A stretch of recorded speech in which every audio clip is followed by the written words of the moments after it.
যারা আত্মাহুতি দিয়েছে, শহীদ হয়েছে, তাদের যে কারণে যারা ফ্যাসিস্টরা যারা তাদের সন্তানদেরকে শহীদ করেছে, তাদেরকে বিচারের সম্মুখীন করা। আমরা যদি সেটি করতে ব্যর্থ হই, তাহলে আগামী দিনে রাষ্ট্র আবার আমাদের অনেকভাবে রাষ্ট্রে তার অস্তিত্বের হুমকির সম্মুখীন হতে পারে।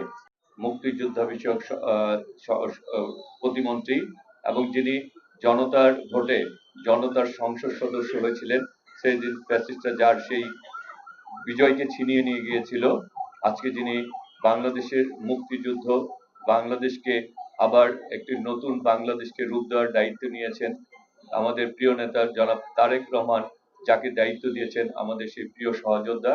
আজকে সবার বিশেষ অতিথি জনতা জনাব ইশরাক হোসেন এখানে উপস্থিত রয়েছেন গুম পরিবার এবং শহীদ পরিবারের সদস্যবৃন্দ, উপস্থিত সম্মানিত সাংবাদিক ভাইরা, সবার প্রতি আমি অনেক অনেক কৃতজ্ঞতা এবং সালাম জানাচ্ছি।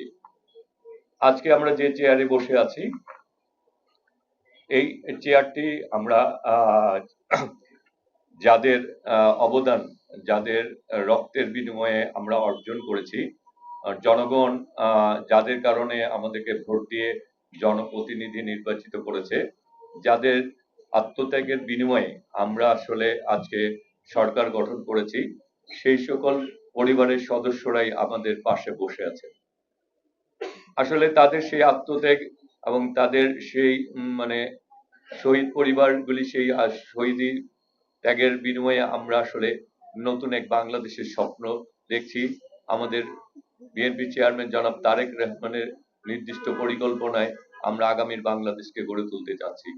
আমরা অনেক অনেক কৃতজ্ঞ এবং তাদের প্রতি অনেক অনেক আমাদের শ্রদ্ধা, যে তারা তাদের কেউ সন্তানকে হারিয়েছেন, কেউ স্বামীকে হারিয়েছেন, কেউ বাবাকে হারিয়েছেন, কেউ ভাইকে হারিয়েছেন। তারপরেও আমাদের জাতীয়তাবাদী দল, আমরা যখন তাদেরকে যে কোনো সময় ডেকেছি, আমরা তাদের পাশে পেয়েছি।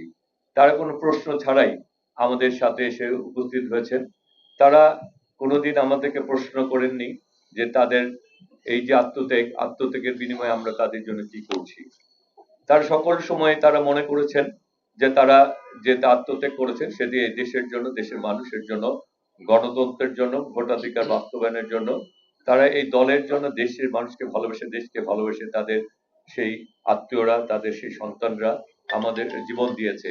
সেই কারণেই তারা সকল সময় জাতীয়তাবাদী দলের পাশে থেকেছেন, জাতীয়তাবাদী দলকে মানসিকভাবে অনেক শক্তিশালী করেছেন। আজকে আমার মনে হয় যে তাদের যে বলিদান, তাদের যে আত্মত্যাগ, এটির মূল্যায়ন করার সময় এসেছে। আজকে যে কারণে তারা দেশকে ভালোবেসে, দলকে ভালোবেসে তার যে আত্মত্যাগ করেছে, আজকে আমাদের দল হিসাবে, রাষ্ট্র হিসাবে আমাদের উচিত তাদের সেই আত্মত্যাগের সঠিক মূল্যায়ন করা, তাদের পরিবারের পাশে থাকা। সাথে সাথে আমাদের এটি প্রয়োজন তাদের পরিবারগুলিকে সেই উপযুক্ত বিচার, যারা এই তাদেরকে হত্যা করেছে, গুম করেছে, তাদের গুম পরিবারকে তাদের সন্তানদের সঠিক সন্ধান দেওয়া, তাদের সেই অবস্থানগুলি সঠিক অবস্থানকে নিশ্চিত করা, এবং সাথে সাথে যারা আত্মাহুতি দিয়েছে, শহীদ হয়েছে, তাদের যে কারণে যারা ফ্যাসিস্টরা যারা তাদের সন্তানদেরকে শহীদ করেছে, তাদেরকে বিচারের সম্মুখীন করা।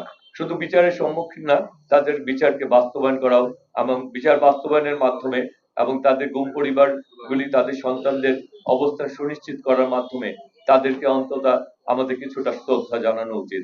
আর আমরা যদি সেটি করতে ব্যর্থ হই, তাহলে আগামী দিনে রাষ্ট্র আবার আমাদের অনেকভাবে রাষ্ট্রে তার অস্তিত্বের হুমকির সম্মুখীন হতে পারে। তাই আমরা মনে করি আমাদের বর্তমান সরকারের নবনির্বাচিত মাননীয় প্রধানমন্ত্রী জনাব তারেক রহমান, তিনি এই দেশকে ভালোবাসেন, এদেশের মানুষকে ভালোবাসেন, তিনি এই দলের প্রতিটি নেতা কর্মীকে ভালোবাসেন।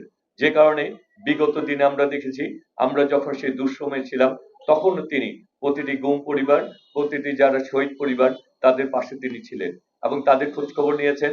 আমরা হয়তোবা অনেকেই সেই সময় অনেকে কারাগারে ছিলাম, আমাদের অনেকে সাজা হয়ে গিয়েছিল, অনেকে আমরা সেরকম সময় ফেরারি ছিলাম, আমরা খবর নিতে অনেক ক্ষেত্রে ব্যর্থ হয়েছি, কিন্তু তারেক রহমান কখনো ব্যর্থ হননি। তিনি খুঁজে খুঁজে বের করেছেন সেই সব শহীদ পরিবারদেরকে, গুম পরিবারদেরকে সান্ত্বনা দিয়েছেন।